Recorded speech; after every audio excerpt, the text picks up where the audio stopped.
What would you do if the person who claimed to love you turned out to be a fraud? If every word, every promise, every smile was a lie? Welcome back to RSHEE.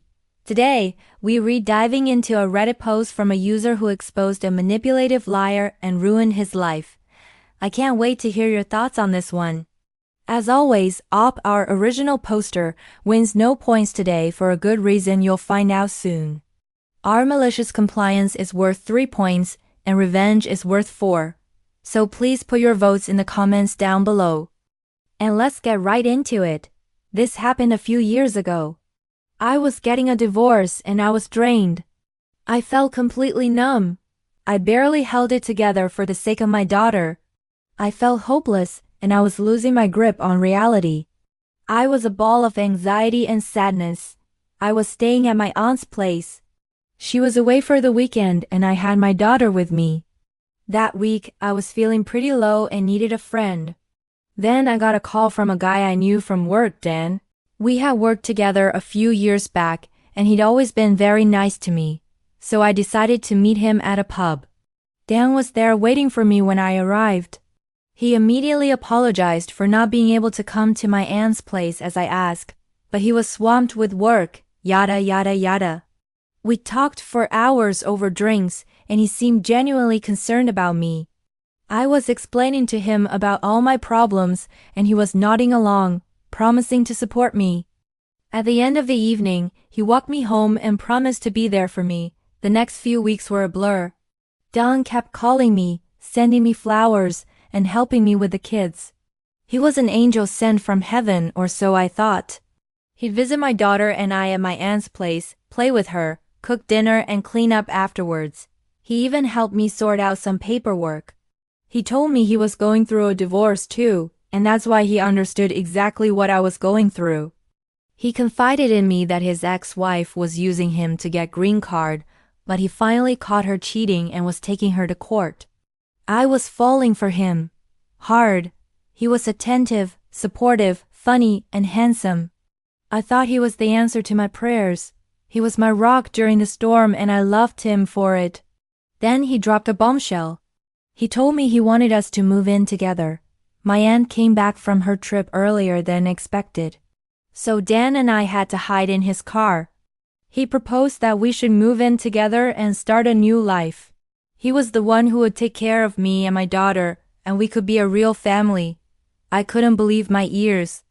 I thought he loved me. Why else would he want to marry me?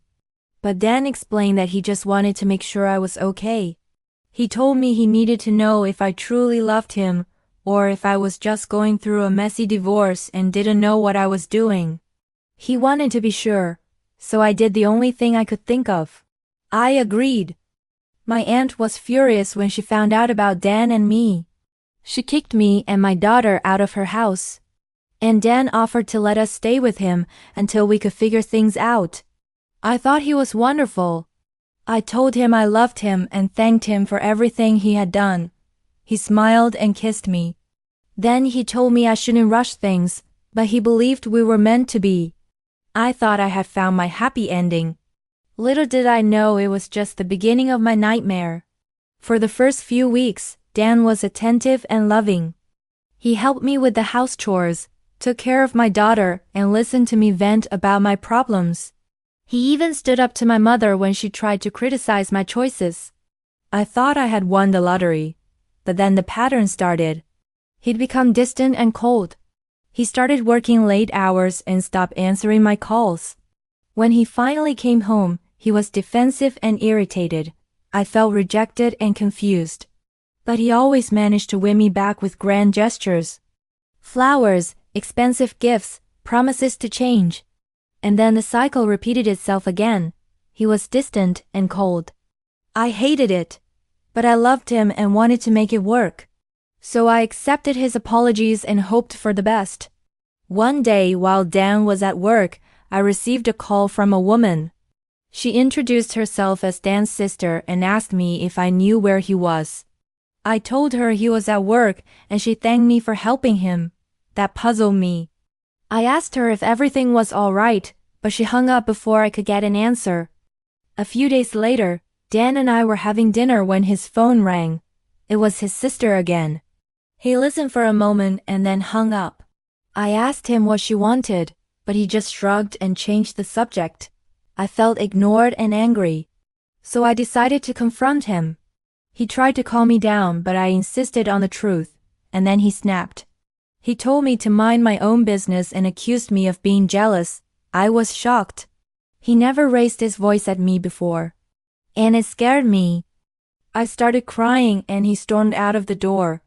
I was alone again. That was when I started researching him. I wanted to know more about the person I loved. I went through his social media accounts and found pictures of him and his family. They were a lovely couple with 2 beautiful children. I scrolled down and saw wedding photos. They were happy and in love. Everything I had dreamed of. I felt sick to my stomach. I confronted him. And do you know what he did? He smirked. He shrugged. He acted like I was the problem for believing him. I couldn't let that stand. I messaged his wife. I wanted her to know what kind of man her husband really was. But Dan was faster. He twisted the story, painted me as unstable, as someone trying to destroy his family. By the time my message reached them, he had already convinced them that I was the villain. I was alone. I decided to disappear for a bit. I moved into a friend's spare bedroom and tried to sort out my thoughts. It was there that I started piecing the puzzle together. Dan wasn't sloppy. He was deliberate. He sought out people who were vulnerable. He made himself look like their savior. Then he leached financially, emotionally, spiritually, until they had nothing left. Then he'd move on to the next target. I realized it wasn't just me. There were others. I wasn't his first victim, and I wouldn't be his last. I went back to Dan's house to pack my things. I grabbed whatever I could and left. I was done playing his game. That's when my anger hardened into determination. I wasn't just going to get even. I was going to expose him. I started quietly, patiently. I saved messages, screenshots, records. Every lie he told me I preserved. I also reached out to others. Carefully, respectfully. Some were too embarrassed to talk and I understood that. But others, they opened up. They had stories of the same pattern. Promises, lies, financial drain, emotional devastation. I had enough material to ruin him. So I started carefully sharing the truth, little by little. Every time Dan tried to spin a lie, there was evidence waiting to counter it. His wife? This time she saw proof. His friends, they stopped defending him when they realized the pattern.